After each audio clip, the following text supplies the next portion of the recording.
I honestly don't understand the laughing, but that's just me. Dan Crenshaw is with us, Republican from the great state of Texas. Dan, did this trip to Central America, Mexico, Guatemala, did it do more harm than good for the administration? Well, I'll say I am happy about what she said during her trip. She said very emphatically, don't come, don't come. Okay, I will give her credit where credit is due. However, it took a long time to get there. And the other reality is that for years, she's been signaling that we would not enforce our border and that there would be no consequences for people who tried to cross our border.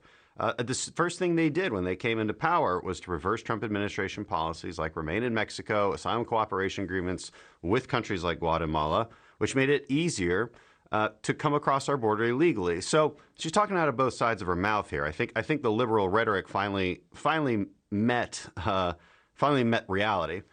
And look, the root causes is an important thing to discuss. She says she's down there identifying root causes. No, the root cause is the lack of enforcement at our own southern border. That's why she needs to visit there. That's why we keep making a big deal out of this.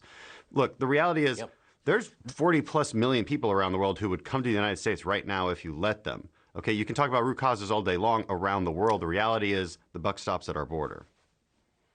Got that. Now, I want you to talk about wokeism, if I can put it like that, and the military, because you're a military guy.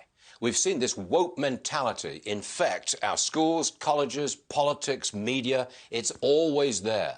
I think it's beginning to affect the military. What can you do? What will you do to stop it?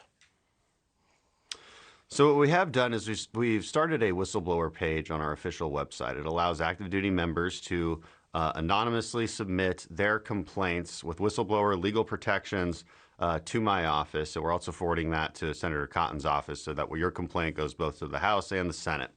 We're still going through all of it. And the reason we did this is because I've personally seen so many issues that are boiling up that indicate that this woke nonsense is proliferating throughout our military, whether it's changing the SEAL ethos to a gender neutral, whether it's letting transgender SEALs go on CNN and interview with Anderson Cooper.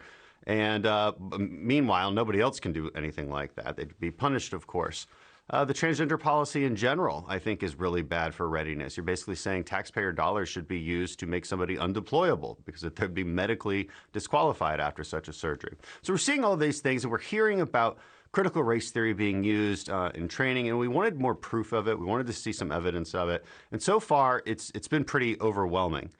We've seen some really concerning things, such as privilege walks, where based on your gender or your skin color, you're told to walk a few steps forward or backward, and then everybody gets to assess their privilege based on these immutable characteristics. So they're culturally pushing meritocracy out of the place where meritocracy is needed most, the military. We've seen other training programs where books like from Ibram X. Kendi are included. Been books about and training called White Privilege, Unpacking the Knapsack. I mean, it's very divisive. It's very much in line with critical race theory, but they sell it under the guise of diversity and inclusion, which doesn't sound as bad, but really this is critical race theory, which says every single thing should be viewed through the lens of race and gender. In the military, that, I believe, is a disaster. Please come back soon and tell us what you've discovered with your whistleblower page. Dan Crenshaw, you're all right, sir. Thanks for being with us today.